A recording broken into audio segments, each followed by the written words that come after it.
Alright. I have just picked up Hawaiian Bros. I picked up Hawaiian Bros right after I got out of Indiana Jones and the Dial of Destiny. And I thought it was really good. I thought it was rough around the edges.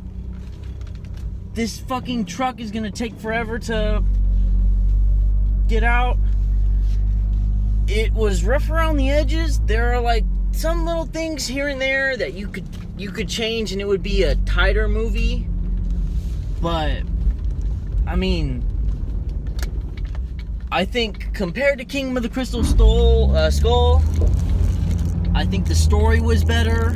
I think that, I don't know, it felt more like an Indiana Jones movie. I mean, the biggest flaw with Crystal Skull was it just felt sort of artificial, like, for lack of a better term. And yeah, I feel like it, I don't know, you can, in some ways, you can tell that it wasn't directed by Spielberg, but then in other ways, it feels, you know, it feels more true to the first three than Crystal Skull did. I mean, I haven't seen Crystal Skull in a long time, but I remember the aliens or the extraterrestrials, because, you know, apparently they're not aliens. Like, they're extraterrestrials that are supposed to look like aliens. But, you know, I mean, that whole movie was, you know, it's infamous for Spielberg being like, okay, Lucas, because Lucas wanted, you know, aliens in an Indiana Jones movie. Spielberg was like, okay, fine, whatever, I'll incorporate it into the fourth one. And I don't know, it just, yeah, I'm not a fan of Kingdom of the Crystal Skull. It has its moments, but this was leagues and miles above Crystal Skull. I mean, Mads Mikkelsen as the villain I thought he was great. You know, I guess he could have had more depth to him if you really want to nitpick things. But for being an indie villain, I think he was serviceable. I thought Indiana Jones was great. You know, they really play into him being an old geezer in this one. I mean, he's yelling at people to turn the music down, and I mean, he just the way he sounds. I mean, there's just some, I don't want to, you know, not to be like every other YouTuber, but I don't want to spoil anything. But there's just some funny moments that really capture the essence of Indiana Jones. And I don't know, I mean, yeah, it's got some negatives. I mean, it's no Crusade. Definitely, like, it's nowhere near the first three movies, but there's a lot of fun in it. There's a lot of great action. I thought the story was pretty interesting, and they go in interesting places with it. As for negatives, you know, I guess maybe they could have had a more interesting story. But, you know, no movie's perfect. You can always be better and be more interesting, I guess. One thing that did bother me was his godfather's, like, friend or kid that she took under her wing.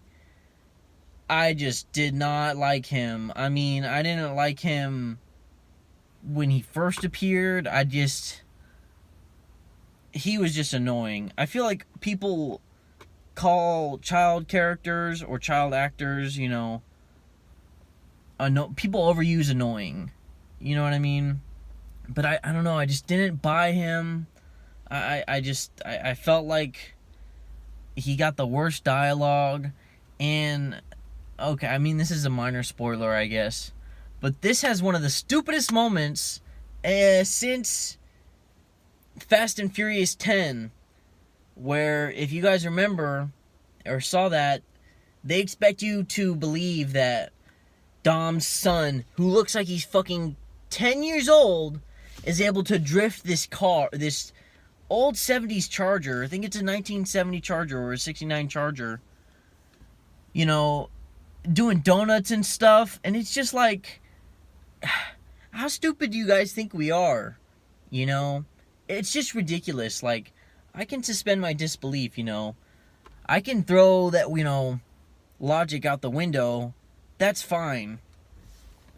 It's a movie. It's supposed to be heightened. But at some point, you know, the kid in this movie flies a fucking airplane. He flies an airplane. This 10, maybe 12, 13-year-old kid flies an airplane by himself. What sense does that make? I was just like, oh my god.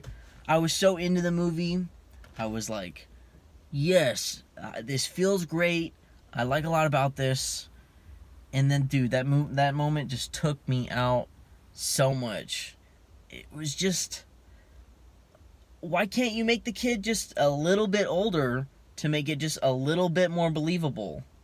I mean, worst moment in the movie by far. I mean, what were they thinking? It was just so stupid. Like, I would have been fine if they did not have that kid at all. Like, I feel like Helen and Indy's chemistry maybe could have been a little bit better, but it was there. You know, it felt right. That kid being there did not feel right. I mean, just, they write him out of it somehow. Like, please. But other than that, and I mean, I guess some lines that I guess you could say feel weird, but I don't know. I mean, maybe I'm too easy on movies. I've kind of noticed that. Like, I tend to look at things most movies more positively. Like, you gotta be really mediocre or really bad for me to, you know, not like it. Even though, you know, I still have a critical eye. Like, I think I have okay taste. But I liked this. I like this a lot. That's about it. I hope this review wasn't too long.